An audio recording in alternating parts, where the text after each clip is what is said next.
in the future. So, let's see. Wait, not? Oh, Not yet. well, I don't know what you.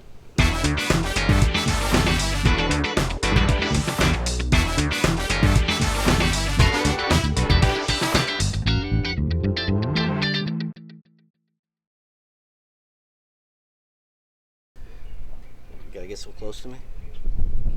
I was here. I was here. I'm gonna push you into the corner. I was here already. No, that's okay.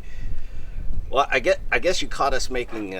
Well, we're about to make some limoncello with my brother, Dr. Giuseppe Veglio. We call him Dr. G, who is going to be on our show today. So, welcome to the Giulio Show. And while we talk about some how to make some limoncello, we're also going to talk about family business, pros and cons. So, just kind of have a discussion while we're making some limoncello, because you and I are in business together. So, ladies and gentlemen, welcome my brother, you. Dr. G, to the show. And before we get started, Joe, why don't you explain to us the process of making limoncello, and why are these little mandarins in the mix? Limoncello, to begin with, a long time ago, like in Capri, if you ever been to Capri, they have lemon trees all over. And they're big, those lemons. They're nice. So what do we do with these lemons? Years ago, and they came up with a way to make a limoncello. Somebody figured it out. And it is excellent. I mean, once you drink it, you'll love it. But anyways, what you're going to need always is you're going to need, always pick the best lemons. And you want the biggest peel. This is a great one like this. Look at that. It's nice and thick. Because that's where it's all going to come. And the peel, and you're going to use like 12 to every liter. That's why I want to calculate. 12 what? There's 12 lemons. Oh, 12 lemons. 12 lemons, and if you make it just with lemons, it's more like a digestive. That's the real true Italian limoncello. But with time, people have figured it out. You can make it with mandarins, with oranges, a great combination. Bananas. But you know what? The best combination I like? It's more digestive, just lemons. It's more like therapeutic, health-wise. After you eat, you have a little shot of that. You're not supposed to have a bunch, but it tastes so good, you end up having so many of them. And you got to be careful, but because it is strong. It is. It's so sweet too that when you drink it, all of a sudden, a few shots later, you're like, my face is numb. Yeah. Why? And you're slurring.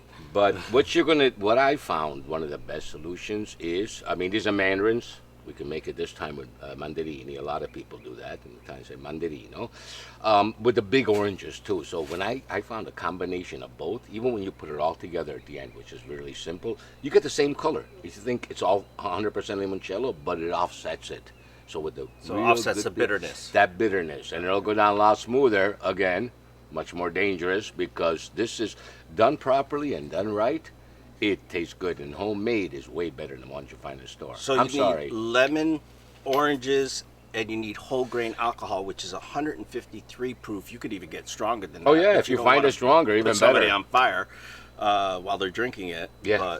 But it's whole grain alcohol, so that's what the tricky part is it gets that nice lemon taste, but then you don't realize you're drinking whole grain alcohol, and you have 2 or 3 of them, and you're definitely going to need an Uber. Oh, definitely. I found that you can one throw up in.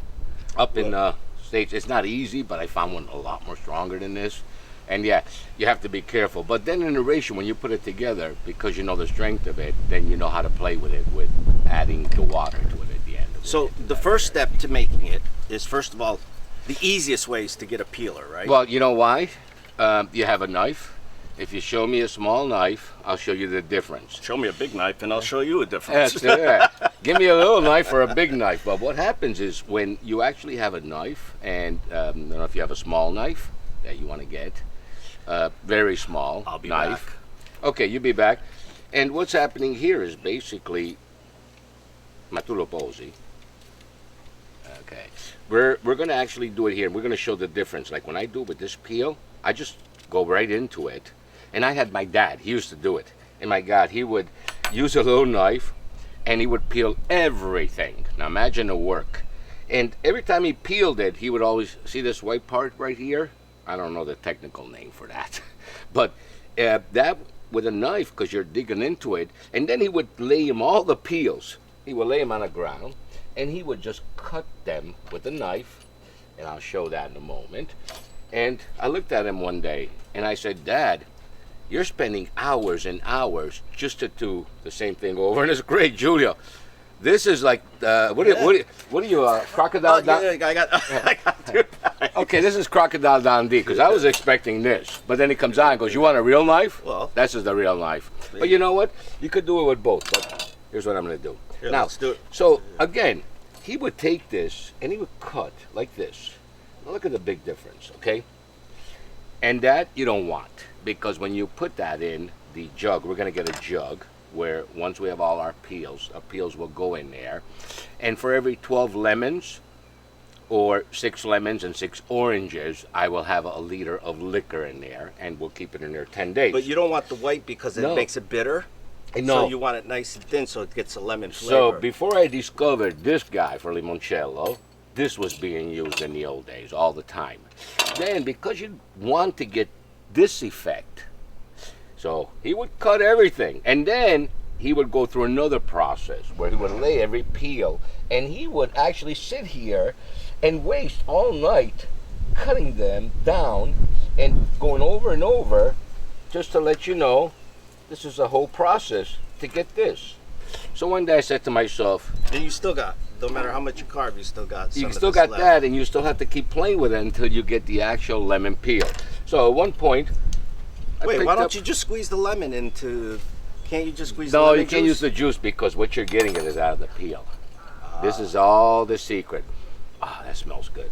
Look at that. Just that alone right there. That smells the same thing. No, it doesn't. No, if you smell it again. Yes, you get the lemon, but smell what's in the peel. Oh. Right in the yeah. peel. But then I got one of these and I tried it out, and I said, no matter how hard I squeeze, and I keep going, I can go around and just go around like this. See, It is faster. It's a lot faster, because no, then you will bypass the second process, because look at that, how it comes out the first time. That's exactly what you want. So what we do is we're going Because these are going to soak for what, 12 days? No, 10 days. No more 10 than that. days? Some people, I'll be honest, say 7. So what we get after is we get a nice glass jug like this to hold all the peels. We want to make sure, depending how much of this we're going to be making. So the jug could be this big, could be this big, that high, and we put all the peels. That's the thing. That's step one. And then you let it soak for 10 days. Yes, for every 12. What if then, you go? What if you go past 10 days? I've done that in the past, and it doesn't hurt up to 14 or 15. But after that, I think it starts to get a little bit. It's just too strong, the bitter part. Yeah. So you want to do it from 7 to 10. I always pick 10 days, but 7 days would be even good enough, because you can actually open it and you can smell it. Now, once you have that big jug, right? So now 10 days have gone by. So you don't drink this; you snort it. Oh, no, you just, Oh. yeah. And in fact, don't put your nose right over it, because it's going to be, wow, too strong. You want to stay on the side and just, like in chemistry. Yeah. I remember the first time when I was in school and I was doing chemistry. You went to school? Oh, yeah. I missed that class. I had to do chemistry, chemistry 1, chemistry 2, organic chemistry, physical chemistry, you name them, quantum analysis, and we had to figure a lot of stuff. So I remember taking some sulfur, and that can actually burn your brain cells and they teach you that in school. I have to I sniff. must have done too much sulfur. Oh yeah, it's like, what am I sniffing? So you never put your nose over anything, because you don't know what the hell's in there. It can burn your nostrils. So you always keep it away. I know a couple people like that. You can put their nose over them. But here's the thing: we're gonna peel all these lemons, and then we're gonna put them in a jar, and then we're gonna talk about the rest of the process afterwards. Okay. But you just brought up a good point about chemistry and all these classes that you took, because as a young man, you always wanted to be a doctor. Mm-hmm. And I think it's mom and dad always wanted you to be a doctor. Yeah, Dad always, Dad, one point I was toggling, I'll be honest, between law and medicine. You probably would have done better in law. Even though you're a great doctor, you were a doctor in Italy, you studied in Italy, you got your MD in Italy, you worked out there for a while, then you moved back to the United States. In the meantime, because I had to wait taking my exams it's called the United States Medical Licensing, I also became a medical technologist. Doctors don't do that normally. They rely on the laboratory to give them results, because, we doctors are powerless if we don't have the results of your blood work. And they don't teach you that in medical school. They teach you this result, you give this medication. So I had to learn a whole new thing. I had to go in, I had to learn analyzer, $1 million analyzers, Siemens, then we had analyzers from... You had to analyze semen?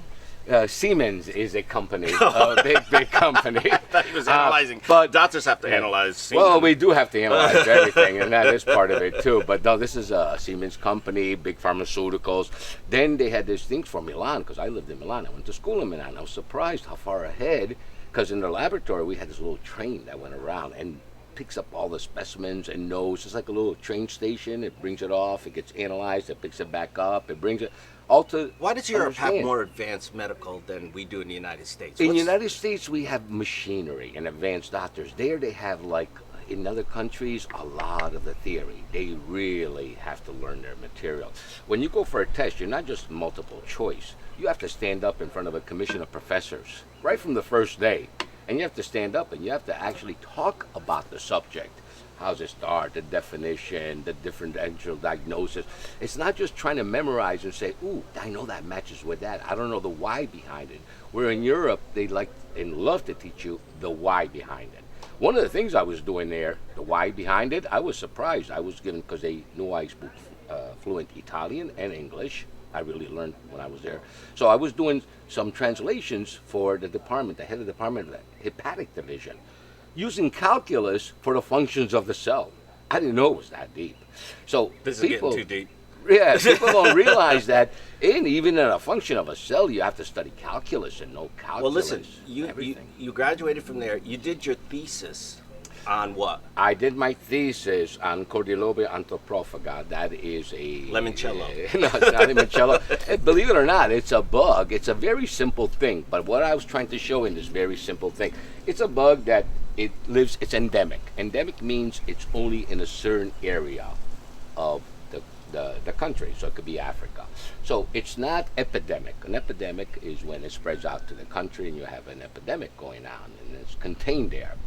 When it pans out to the rest of the world, what do you think it's called? A pandemic. So back then in 1991, when I graduated, 1992, sorry, I actually did my thesis on Cordyloba, and it was to show that something so endemic to a certain area of Africa, Zimbabwe or someplace like that, could actually end up in New York City and in other places. So what I did my thesis on was to show that our backyard is the world. And so I took that, Cordyloba antroprophaga, by Blanchard. And this is just names. Prophylactic. And I said that today, whatever is going to happen moving forward in China, in Japan, wherever, it's going to be our backyard. So our flights are so great, we're going to actually start seeing more and more pandemics, things that are happening. From an endemic, it's going to be a pandemic. From epidemic, and from an epidemic will turn into a pandemic. And you said it when we got COVID. The first thing you said to me is, because I said, Joe, when is this going to go away? Never. Because you did your thesis on this, and you right from when it first hit, you were like, it's never going to go away. It's a COVID. A COVID is a flu. See how I studied? It's a SARS virus. It's a SARS virus. virus. It's part of the viruses of the cold virus. There's different so viruses. So never go away. It's going to be with us for the rest of eternity. People looked at me and they thought I was crazy when I told them that. I said, just get ready for it. We have to understand what this is so we can try to protect ourselves as much. But apparently it's going to take out the weak, and we have to separate them. They took too long to do that, everything. But I actually sat down with the mayor and told everyone in Schenectady, we were sitting there, and I said, guys, you can think what you want. This is not going away. The only reason we were playing the yo-yo game, because it was a yo-yo game if you think about it. Yeah, the hospitals couldn't take care of enough people. So by us isolating, the hospitals could do what they could do. Then we come back out, we're gonna get it again. And then it's going to happen all over again. It's going to be a vicious cycle. And one of the things... It's just going to keep mutating. And now, because I want to be a mean person, but I made a promise to everyone that night. And this is when it first started. And they all looked at me like, you're bad. I said, I promise you, every single one of you will get it sooner or later. I just hope we can get through it. And we have the right medications, the right things, because we just can't stop a virus. It comes and it's never going to just stay COVID. It's going to mutate to different mutations throughout the years, just like all the other flus out there, the swine flu, the Spanish flu. They're there. They're not going away. We can eradicate it, but you don't eradicate it, you control it. And when the WHO, the World Health Organization, said, WHO, 3 feet is this. To measure a yard, you go like this. So every person in the world, you should not ever enter a zone. Our zone is arm's length away. If you're not my family or my girlfriend or my wife, don't enter my zone. Yes, a nice kiss. See, you enter the zone, that's what happens. You get a kiss right away. But that's what I was saying. So they were saying 6 feet, and I kind of laughed because I know a virus is very small. You need an electron microscope. You need really, it's so tiny you can't see it. And hey, great things come in small packages. This is a devastating. You can't see it. It's an invisible. It's like that movie, The Thing. Well, even the cloth masks that they had you wearing, unless it was a M95. M95s you can only wear for 4 hours anyway. Then you need some air because seriously, M90. 5 is a little stronger. Yeah. But here's the thing. Let's make it even 100. The cloth ones, it didn't matter because it could still get in. Well, with those, it could stop it. With the cloth ones, it still get in, but you have a better protection. But here's what was happening. We have a tendency of just touching our face all day long. We don't recognize we're doing that. So, you saw everybody doing this, doing they that. were wearing it under their nose. Wearing it under their nose. At that point, it didn't make difference. And then the biggest thing when going into restaurants, come on. I can actually sit down, take my mask off, breathe all I want. But if I get up, God forbid I didn't have one, everybody would look at you in a very, very bad way. But it's not their fault. They weren't educated properly. I tried to educate people properly from the first day and tell them the truth. Not to shun it or say, and at the end, it is what I said. Well, I got really interested in it. That's why I went to John Hopkins and got my contact tracing because I wanted to learn more about the epidemic. But we could probably go on forever No, about my God. But here's the conclusion of that. It's not going away, so you're better off staying home making some limoncello. But you also did forensic pathology here. I did it for a long time. I don't know how forensic pathology is working on dead bodies. Yeah. And you got a dead bug in you now. I didn't think I could do it, to be honest with you. And the pathologists all came at me and said, "You're very knowledgeable. You know a lot. I know you're working here as a medical technologist now while you're studying for your boards and to move on and everything. But we want you to be on our team and work." So I learned not only chemistry when I was in the laboratory, but blood bank. Then I worked with the pathology. So I was working with Dr. Bala and Dr. Oram, who's very well known in the field. He's actually written some books. And he actually worked on the Mary Beth case in Schenectady and was one of the persons who cracked it. So I got the honor to work with him closely like that. Yes, we did a lot. I didn't think I could do it, but here's what I realized. When I went in, and even in medical school, you see a dead body, but it's a bunch of people. You're not actually cadavers. doing cadavers. We didn't really dive into it like that. Well, here I actually dove into it, and what I realized, the soul is gone. At the end, you're working on a mannequin. One day they gave me a call, and they said, we know you've been doing this for 3-4 years now. I did it for 11, 12 years almost. And they said, we have a child, but we know you have a child, and that child's the same age as your daughter, and it's a girl. How do you think you're going to be able to handle something like that? I said, I don't know. I don't have the faintest idea. I didn't think I could, but when I walked in, yes, the child was there. It was 6 years old, 5, 6 years old. And when I looked at it, it wasn't a child anymore. It wasn't a person. So we actually have a soul. All the creases, everything you got, your expressions, what makes you just comes away. Now, I'm not going to get into religion, but something is there. I believe they go to heaven. Yes. They go to a better place. And there's That's my something, belief. and there's something just goes out of you. And I do believe that.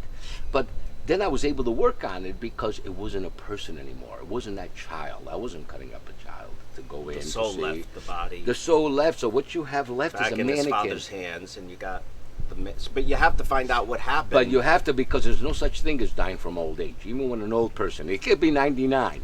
What was the reason? Everyone wants closure.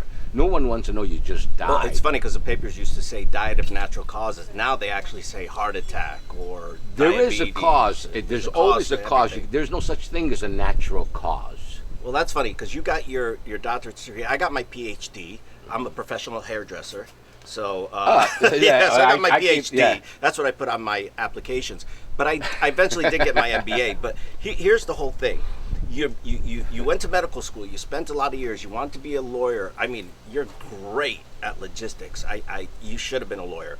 But then you and I had a discussion. And we decided to get into business together. Yeah. It took you many years to convince. Many years. Yeah, but you left the medical field to come into the beauty industry. It wasn't more Why? It wasn't more the beauty industry, but it was the education industry. Okay. In my life, enough. I've always loved education. Now, it could have been maybe something else compared to beauty, but it was working with young kids, and I know a lot of the young kids today have a lot of issues. A lot of them, I have to say that. And I love But it's working true. with people. Especially after the pandemic. Yes, especially now. And I like to work with people to bring them to the next level. They are worth something. And I always liked education. I wanted to make sure they got a great education. And once I got in, I says, okay, great guys, you guys are teaching here and everything. And I know there's some business. What was that point though that you decided to make that switch? Because you're an MD. The point was this. I Shoot. was working all day. I'll be honest. I was working all day. I gave closure. I enjoyed working and finding out what happened to you, giving closure to families. But my job was working all day in the laboratory. Then when I finished there, doctor, we got 2 or 3 bodies downstairs. So it's okay. I did it for 11 years. I said 11, almost 12. And then I would spend time in the morgue. So my next house was the morgue. And you kept telling me to get out of the dead-end job. Yeah, laughing. I told you you had a dead-end job, and he did have a dead-end job. But I did enjoy it. But it got to a certain point where you took me. You bought me tickets, remember? I didn't want to come. I kept telling you, get away. I didn't want to listen to you at first. Yeah. But then you took me to California. You showed me the magic. You showed me how people are changing other people's lives and what they're doing. And the fundraising, believe it or not, I do enjoy all that. And one time, then another time, then you brought me to an owner summit. And the more and more I saw this in the education, how I can make a difference, now growing young people into adults, responsible adults, and getting that Yeah, because it's happened. difficult to teach a dead body something, right? Yeah. So you and I know you always love teaching because you're always trying to help other people, and that's always been a big part of you. Anyway, that's been a big part of us. I think that was instilled to us by our parents. Yeah. Because they always taught us so much. They were big on educating us, whatever it may be, respect, ethics. Get a good education. They didn't come to this country and bring us to this country not to advance ourselves. They came to give us a better life. But we get into business together, okay? And it's now a family business, which family businesses are very tough when you work with family. Not easy. Why is that? Well, it's not. It depends. I think it's not hard when you have a certain relationship with a brother or a sister or something. You got to be very cautious because family is family. At home, you act a certain way, but when you're at work, now you're telling the same person that you're being lax and everything, and you're holding them accountable. All of a sudden, that family member is going to be, excuse me. What do you? I mean, you're holding them accountable at home too, but it's a It's different hard to be their accountability. boss. Yeah, it's a different accountability when you're at work. Yeah, it is, and it's very tough. And I'm going to say, and I'm going to be honest, only a few families can do that. Not every family can do that. I remember when we got in together, we had a lot of arguments, but they were agreeable to disagree. And I remember when we opened our second location, we were at a Airbnb that we rented while we were building, and we had our director who was in training at the house. Remember, David was at the house, and you and I were just like, because when it's bang, family, bang, bang. even at work you're going to disagree, but as family you're going to get louder. Especially being Italian, we're really loud, right? And you and me were just going back at it because I'm the guy that's like the idealist. I was in your face going, but we got to do this and it's got to be big. And you're the factual guy because of the medical part behind you. You're a high C and a disc, and I'm a D. So I'm more like the visionary. You're more of, hey, let's get the facts. Let's get let me investigate it. And you and I were battling, and I thought you could see him turning white. David was turning white, like he thought we were going to beat each other up. Yeah. And then you were making coffee, and you nicely turned around and you said, how many sugars do you want? I said 2. And then we started talking calmly like nothing. And he stopped dead in his tracks. He's like, okay, I'm confused. Yeah, he's like, I was going to run out of here. I thought you guys were going to start fighting. Well, there's different Italians. We're Neapolitans. We can go at it like there's no tomorrow, and 2 seconds later, we're having a cup of coffee. So you never get... So remember the story? Don't get involved with family members. Hey, I tell you a little story. Can I tell you a little story once? Some guy told me. I was at college at Cobleskill, And he says, Dr. G, back then I was, hey, Joe. He goes, I've learned the greatest lesson of my life. I walked by an alleyway. He had the Vault, the pizzeria place. Yeah. He goes, and I see this girl getting beat on, and she's screaming for help. So I went in and separated and helped them. So, and the guy came back, so I took him, pushed him against the wall, and he kind of hurt, fell. Next thing I know, they're both beating on me. Yeah. They beat me up, both of them. Well, He said, so I've learned the greatest lesson. Don't get between family. So that was the lesson. That but it was funny because David turned around and said, how do you guys do that? How do you, like, you guys look like you were going to kill each other, and then you're like nice as pie to each other because we're family. We're agree to disagree. But what family business is, the pros and cons of that is you want to leave your legacy onto your kids. And do you think we are a little bit tougher when our kids are involved in the business? Because I know my kid came in, and I know, I know yours did too. They come in thinking they got better ideas, and they have great ideas, but you know nothing in your 50, 60 years of wisdom and knowledge. You know absolutely nothing, and they know exactly how to get it right. And it was a battle back and forth because do you think we get a little harsher with our kids because we want to see the best out of them, not because it's easy to pick on? We do want to see the best because we know it's going to be left to them and how they're going to expect it, how they're going to carry it on if they want to do it. So yes, we want to make sure that they understand a little bit of everything, but they take it like, no, why do I have to? You're here. I got you as a backup. And that's what's frustrating, is to teach them, because you know that if they don't learn and know how to look at it, it's just going to go right downhill. Rather give them the money at that point than to run it. Give them the money? No, let them work for the money somewhere else. No, let them work for it. But if it's me moving on and passing and leaving them something, I remember but leaving them knowledge is the best thing. That's why we're tough on them. We want them to have that knowledge. Well, I remember when I was at Harvard and Ashley came to visit me, and I was taking my MBA courses, and she sat in on a family business course. And they were talking about how the first generation sets it up. The second one kind of carries the tradition, but by the third one, they just eat up all the money. They spend all the money. They don't take care of the businesses, and they all go bankrupt. And I met a lot of students at Harvard whose parents in the executive program had billion-dollar businesses, but they just did not get along. We work with our family, but a lot of people are like, I will not hire family, I will not hire cousins, I will not hire... Because in general, it doesn't work in general. But it does work in some cases. But why doesn't it work? Because I think what they need to do is go out first, maybe learn to see how it is with other companies. See, if they start off working just for your company, my company, our company, they don't know really the work ethic. They just know how dad would like it or mom. So it's not truly Do you think business. they act like the child at Yes, home yes. in the workplace? You get that. That's exactly what they're doing. So what they should do is, before they even work for mom and dad, they should go see the grass on the other side and see how it's being done in the other companies. Have their experience. Get fired. Maybe be successful, and hopefully that's what's going to happen, and then bring that success back to work. But if they never had that experience, and the only experience was coming out of the playroom, and then now this is your other playroom, what are they going to really learn? Sometimes they need that. Sometimes we have to kick them out on purpose, so they go being get Italian, we hired a lot of our families, and believe me, I wanted to start drinking whole grain by itself without the lemon in it. Yeah. Because it was tough, because they would work 2 days, then they come in and they're like, oh, well, I have to go to a festival. And you're like, well, okay, you don't have any time off, but all right. Then they come back from the festival, then they want to take a few more days because they partied so hard.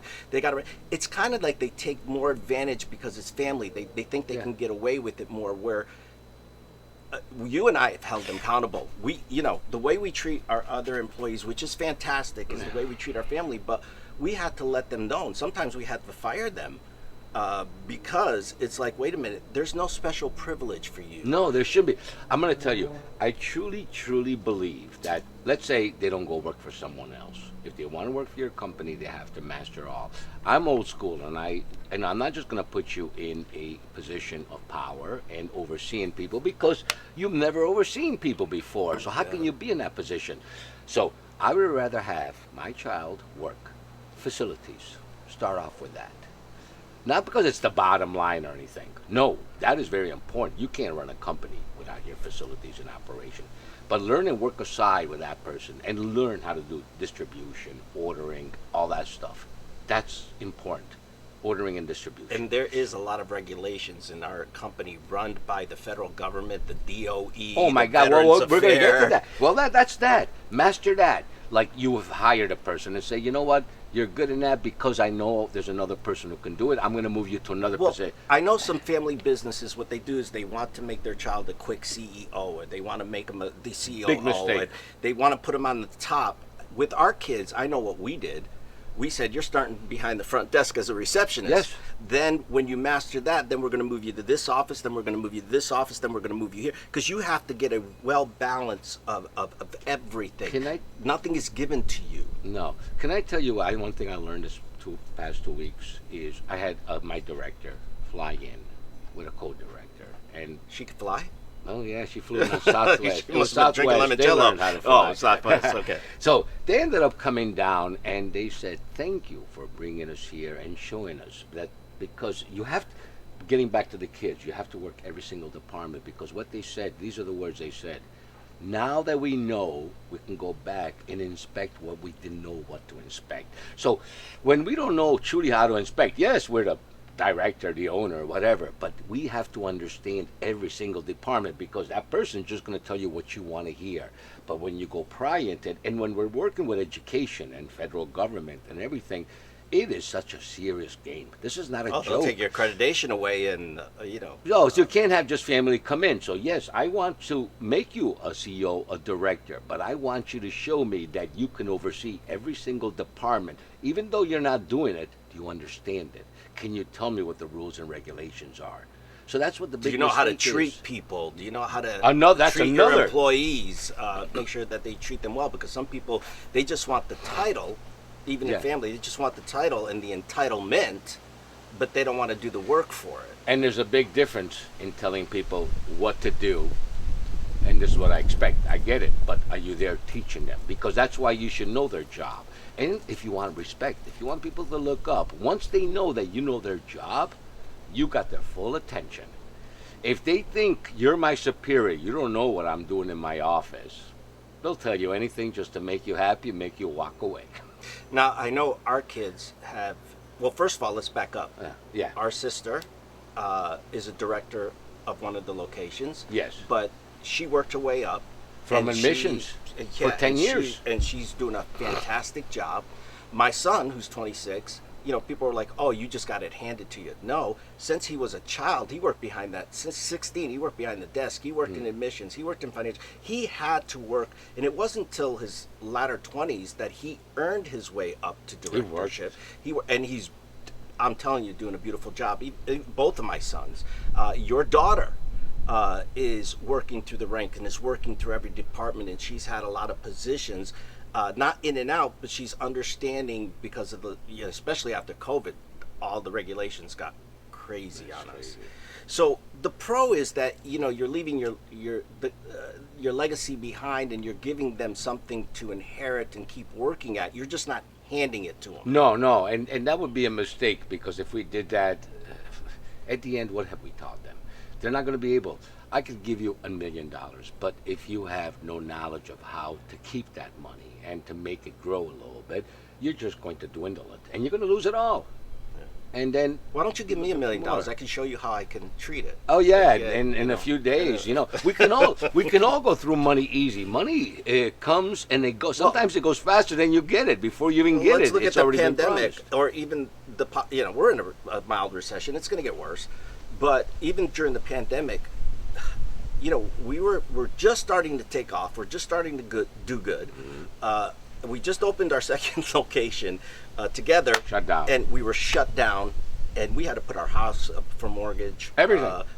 That money We had to take disappeared loans or because we close. want to pay the employees too. We want to take care of people, but we also had our bills, so we had to mortgage everything we got, and we didn't have a lot because we were starting out. While we were forced to close between both schools, we were paying out over $60,000 a month, and we were not bringing in money. That was just payroll. No, that's just the rent, not counting the utilities or payroll. So 60 was just the rent, and then you had payroll. On top of that, so you have another 100,000. So and the rent, they didn't give you any. Now you have relief from. 160, and all the utility, everything. So we still kept dishing out almost a couple $100,000 a month. We still had to pay people, which we were happy we were able to do that because they need to live too. Thank God for the employee retention. It's not the answer, but it's a help. It helped a little bit later, but we still had to use some of our personal money to keep them going. But we also, when it came to the lease, and they shut down the malls, which were located in some malls, we still had to pay. We still had to pay. There was no forgiveness. No, they wanted their money. Not they from wanted the their landlords. insurance. They wanted their taxes. They didn't care. And if you didn't pay, they were going to kick you out. In fact, that's why I put up everything, and so did you, because we had to stay. In fact, we had some schools that closed around us, and we did a teach-out for them. But what we did is we believed in the system. We believed that we're going to be, because we're fighters, we're Italians. Yeah. And even Americans, everybody, we're Americans. We're from Italy, but we're Americans. But we're fighters. We're fighters. We're not going to let something win over us. And I think that, so we went out that on goes the limb. in every culture. There's a lot of fighters. Oh, yeah. Even Italians. There's lazy and there's worker bees. And that's with every culture. You're right. But we went through quite a bit of up and downs. But through that all, even in having a family business together, we're able to sit down, disagree, have the arguments, but we never walked out on each other. And I mean, since the pandemics, we're still struggling. Oh my God. It's going to take, the hit was so big, I keep telling people, we're going to come out, I have all confidence, but it's going to take some years. Things don't happen overnight. Just like the pandemic was 2.5 years, 2 years. It was a solid 2 years where we had to go through it, and we lost a lot of money. I told you, some people just decided, it's better to close up and move on to something else. Yeah. We're still in it, but we're getting out of it, and we're confident, and hopefully everything's going to be good. But yeah, it's not and easy. you have to sit down and share that. You can't keep it as a secret or stress out yet, especially when you have family involved in the business. You've got to talk it out. You got to explain what's going on. And even with your team, with my team, we sat down and said, listen, our goal is to make sure you still have a job, you still get a paycheck, and same thing with our kids. You still have a company. Hopefully you still have a paycheck. We have to feed our team first. They eat first. We eat last. So we take care of a lot of people that we're responsible for, and that's why we're still here. Because we have that responsibility. We feel that responsibility. A lot of people that see us that we own a business always think we're sitting on this pile of money. And wouldn't you say that's also true when the kids first got in? They thought like you had an endless bankroll. You have everything. And they want to do this, they want to do that, they want to buy this. And it was hard convincing them that, even if you're showing them the bank book, it's like, look, your people have to eat first. You're going to eat last. You have a responsibility towards the business, towards the entity, and the workers are part of the entity. So you have to take care of them, take care of the entity, because they take care of you back. And that's the way it works. We take care of them, they take care of us back. Do you regret leaving the medical field for this industry? I like both. I can't say I regret it. I do love what I'm doing. I love both. I mean, how do you toggle both? I wish I could clone myself and do one and one. But no, I enjoy what I'm doing. A lot of regulations, especially in today's age. If it wasn't even for in that, the medical field, the insurances were crazy. Things are changing, and that's why doctors, they don't deal with that. They just hire an accountant, somebody. You just want to know they're making so much per month or per Well, if you year. stayed a doctor, or even if I became a doctor, even if we left the business to our kids, none of them became doctors. No, So it's what not like could they're we going to leave carry them? it on. And our kids truly enjoy what they're doing now, and I think we made it enjoyable for them, even though we knocked heads with them. But anybody that's getting in a family business, what advice would you give them? I would say just go through the steps, learn everything, demonstrate, graduate from every department before you can become that person. You can't be that person because the employees will not respect you if they know that you don't know their job. If I can come in, like in financial aid, and demonstrate to you, I know the rules, I know how to get in, I know how to do this, and how to do that, and others saying, okay, you're someone that can coach me.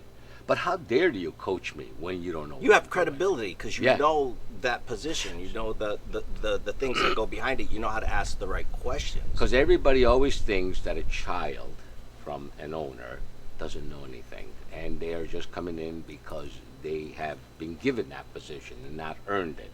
But when you demonstrate to them that you've earned it, you've worked, you know their job, you're showing them that, now you're a mentor. Now they're going to look up to you and they're going to follow you. So yes, we can. The biggest mistake any owner can make is just to give their child a title. Well, when and say, Stefano "Do this." earned his way up to director at 25, and he's 20, he's almost going to be 27. You know, at first they were all like, "Oh, he just got handed a position." Oh, but when he started to put himself out there and put himself in the trenches with the team, because that's what we do, even as owners. Most Yeah. owners, you don't even see them. No. We're in the trenches schools. with the schools, with the kids, with the staff, with our team. Once they saw that he understood every department, he has the utmost respect now. And it doesn't matter on age. It No. matters of experience, They- wanting to learn. Because I've hired people that are younger than some other employees we have that come in with higher energy, more enthusiasm, more foundation of their craft than somebody who's been doing it 15 years. And they're like, well, I've been in this business 15 years, I should make more. But you're not doing more. You're not even continuing to grow or educate. Here's the mentality and the wrong mentality that people have. Times have changed. You don't get paid more just because you're hanging around longer, like a bat and doing nothing. You have to be producing something. So in today's world, that has changed. So people got to forget about that. I've been here, so I should be making way more. I know I do less. I'll tell you, when I was even there, I felt bad for an old lady in the lab. She was older, but you know, people ran circles, and it just happens. But today's mentality has changed. You get paid for what you do, For what you produce. and you produce. What you know. So yes, I've been here 20 years, but I'm only peeling 3 lemons at a time. Well, I think got people a new get guy. comfortable. Yeah. They get comfortable and they say, I'm going to stay right here. I don't need to go here. I don't need to go here, which is fine. But you can't expect that you're going to grow income-wise a lot bigger than somebody who's willing to go above and beyond. I'm the going to extra go step. out and say this on a whim. I know a lot of people are not going to like this, but that doesn't work for private entities. It does work for public entities, because that's the mentality. If you do more, you can get. A lot of people don't do more. You know why? Because they have the mentality, in which I've learned, is you're paid based on your schooling, not what you do, not how good you are. You can be great. So let's say you have an associate and you're running numbers around all your bachelors, all your associates. Well, you'll never get past a certain pay while they're all making more than you, even though you're assisting in doing their job. That is a wrong mentality the state's got. In privatation, we're taking a different mentality. I'm sorry, but it's not like the way it used to be. Not because you've been here a long time. If you can produce for me, fine. If you Well, can't, it doesn't you even can't. matter if they have a bachelor, a master's. You told me there's 3 reasons why you're going to hire somebody. And we say it all the time to yeah. people. What are the 3 reasons you would hire? Forget their schooling, their college. That doesn't matter. I always give them the first 2 clues. What are they? I say, my first reason is attitude. What do you think is the next? And they come back with a lot of stuff. I go, that's great. Attitude, second reason. What do you think the third reason is? And they go, I think I'm catching on. Attitude? I go, you got it. It's all about your attitude. I want to do this. I want to help. I want to be part of a team. I want to grow with this place. Because if you're going to sit there just fighting things, like sometimes, you know, the students that No, come you in. can take just- anybody as long as they have a great attitude and want to be. passion and want to do it. You can teach them Anything. the position. You can teach them anything. And some people are like, "Well, I went to college. I did this." It doesn't matter. You don't have the attitude of wanting to grow or learn. You just want to be entitled, or you just want a title. Yes. Without earning And becoming that- title. you And know you what? got the wrong attitude. I tell people, if you got those 3 attitudes, I've used this in the past. I don't know if it's correct, but I say, think of me as Michelangelo. You got that attitude, we can sculpt you into anything. Anything you want to be, that you want. So it's all about that attitude, attitude, attitude. If you don't have that, you can't make any changes. And we never ever looked at people of their race, their gender, their sexual No. preference, social economic background. We just looked at people who had heart. Listen, you don't have to passion. show me the person. Show me just if you can guarantee me they can do the job and they can do it properly. I don't care if they're male, female. I don't care how old you are. I don't care what country you come from. You got to be able to, yes, communicate and speak English. That is, but that. And when we were children, we were taught that. We were taught that. Remember, my first friend, he was African American, and we had people come to the house to say, "Hey, do you realize who That's your your first son's friend singing?" when you moved to America. Yeah, when I moved to Okay. America, because in Italy, we'd never seen an African American when I was there as a child. We never saw one. You were Yeah. about 4, I was 8. And I come here, and it was cool. I liked them. We had the best time. But some lady had to come to the house and knock on the door. Won't say who, but it was a mother of a judge, believe it or not, saying to my mom, "Do you know who your son's hanging out with, and he should be hanging out?" My mom said, "Get out of my house. Leave my property." Our parents were cool. We were they taught right from the beginning. to love everybody, no matter what color, no matter what religion. From the first Mom day. and Dad invited everybody in the house, no matter who they were, and we were taught that. So we never saw color. We never saw religion. We just saw people. Mom used to say, if you walk on the street and you see a quarter on the ground too, that's not yours. The owner will come back for it. Don't touch it. Leave it there. That's the way we were brought up. So, so when someone, one time I said, listen, I found that quarter, by the way. Oh, you found Yeah, that I quarter. found it. Okay. No, I found it. It was mine. It So was the yours. owner did Okay. take it. So you came back for it. But it's funny just how people think. But we were raised so differently. One time in school, because I care about education and I wanted them to concentrate, and I said to the reception, "Listen, please, that rap music, it's nothing but lyrics, because it's rap, right?" Well, So- it wasn't the rap. I think what you're talking about, because you're not The familiar with lyrics. it, it was gangster rap that Yeah. was supposed to be in a setting of calming, relaxing while you're getting your services. Yeah, with no lyrics. I And- just meant music with no lyrics, and they Lyrics. thought I was prejudiced. And they said, "Why is Dr. G prejudiced?" And I said, "Just because during an educational class, I don't want a music with words." Well, it's not even being prejudiced. Some people have a preference of music. Yeah.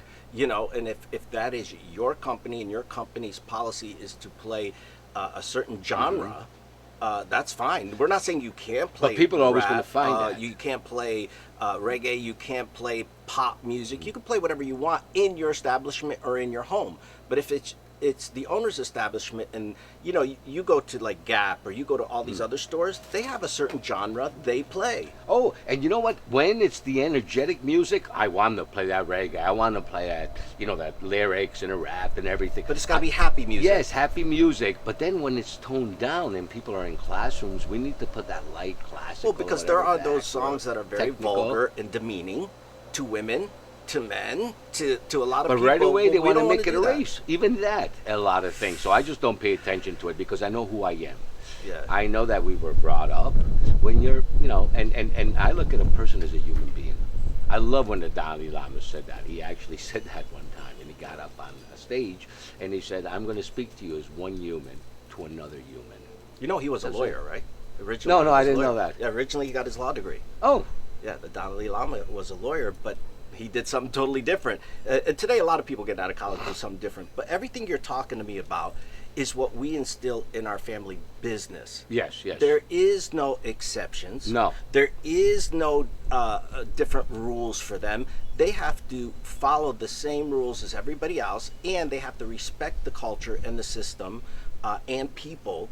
So Yes. it's not like an easy in. So what you're saying is hey, just don't hand it to them. Guide No. them, lead them, teach them, let them make their discoveries. But if you just hand it to them, And- you're really handing them this debt, and failure without giving them the proper. You're not giving the training. proper tools. Right. And honestly, the best, yes, we can train ourselves, but I prefer if there's an option. Like, for example, you have a school. I have a school. Instead of having my daughter work in my school, right from the beginning, go work in the other school. But guess what? We're not the owner. You will follow what the director says.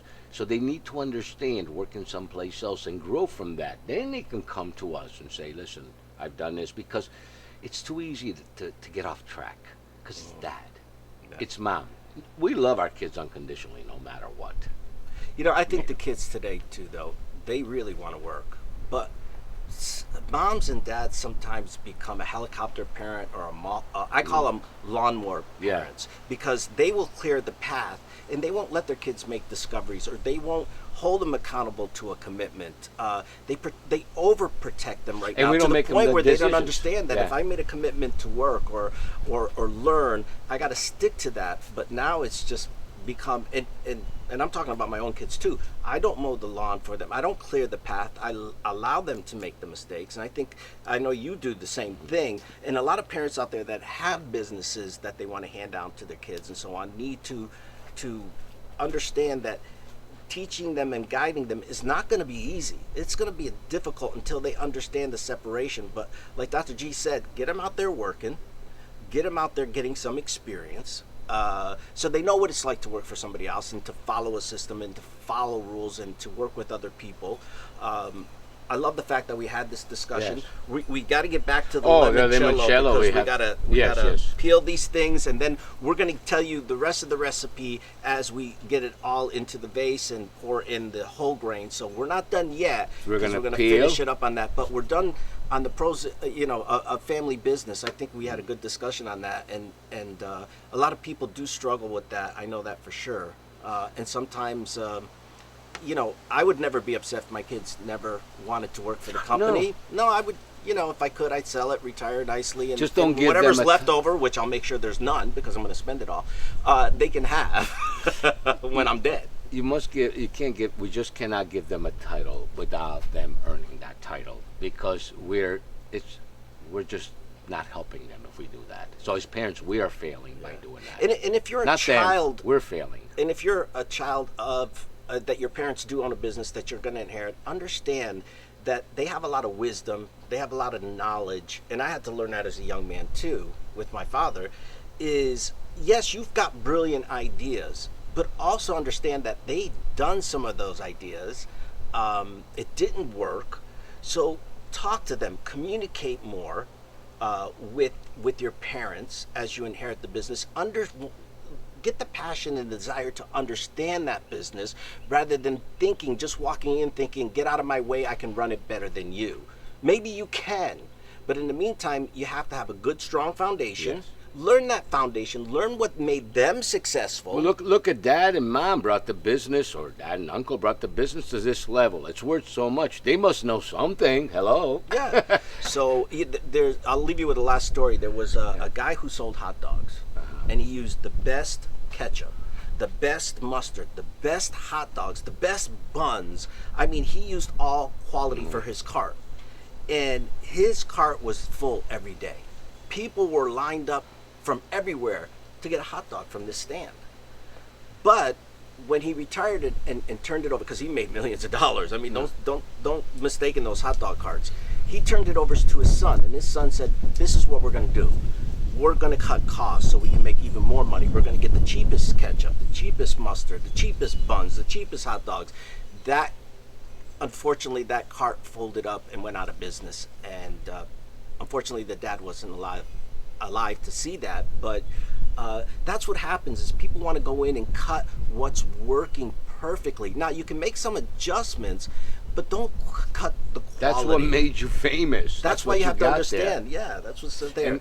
So, go ahead. I mean, any last words on family business before we go back to we'll go back to limoncello, but that's the best thing, is let them earn it, because it's like teaching. You don't want to give a student a grade without them learning the information. You have done an injustice to them. So we as parents have to be responsible to make sure that they've gone through the process of learning to take something over. Not going to be easy. They're going to want to fight it. They're not going to be happy about it. But shame on us if we don't do that to them. That's not good parenting. Yeah. So to be a good parent is to really teach them along the way, and just like say in the biblical, teach them how to fish. Don't give them the fish. Simple as that. Teach him how to fish. And also, too, my brother's older. He went through medical school. I went through beauty school. But we still understood that one was not smarter than the other.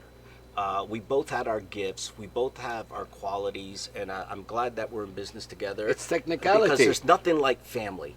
If you can't trust family, who the hell are you going to trust? You know what I say, Julio? Anybody can do anything they want. Some people have more of an act. Our brains are stimulated a little bit different. So if I have an act for it, medical school would be nothing for me. Let's say you don't have an act for it. It's not that you can't do it. It's just going to take you a little bit longer. So I tell the students sometimes, and I'll leave with this, don't get frustrated when they start core. Some of you have an act to be faster in certain areas. Some of you are better in color. Some of you don't get frustrated because the person next to you is faster. You keep hacking, you'll get to there too. They might get to a point where something doesn't click with them, but it clicks with you. So patience is the greatest thing we can have. And you just described me, because it took me a long time to get that. Hey, where are you going with that coffee? It took me a long time. Come on. About time we got some service around here. Wow, look at that. It's towards the end of the show. How can you not make limoncello and have a nice cup of espresso or a cappuccino? At the end of the day, we must have a And I got a limoncello. macchiato. But listen, Chows. by the way, it took me 7 times to pass my state boards, but I never gave up. But to us and our Wait, how many appropriate, our times did it future, take? 7 times. 7. Well, I got a student the other day who told me, Dr. G, I don't know about this. I've done it 3 times, and I said, listen, my brother, I'm going to tell you the story. You know, you see him. He's a platform artist. Worked on many celebrities. Owns many schools. Is around famous people in the industry. Keep bragging. 7 times. No, seriously. So you want to give up after 3, then you're a quitter. See, when you give up, you become a quitter. Yeah. So until you keep going at it, you'll get it. If you can picture it and see it, I make you a promise, you'll get it. But the problem is people stop seeing the picture and just give up. I'm glad I didn't, and I'm glad you didn't. And like I said, let's get back to the limoncello. We want to thank, first of all, my brother Dr. G for being on and talking about family business, and also giving us the recipe, which I'm learning as well. I knew the lemon part and the orange part, but I don't know the second part, which we're going to come back and let you know the second part of how to finish that off with the rest of the recipe, because we can't do it for you. It would take a whole nother show. First, we have to get all these peels we gotta nice start and peeling. clean, one time. But listen, we got to get peeling. But thank you for being on. We'll see you on our next show. Ciao.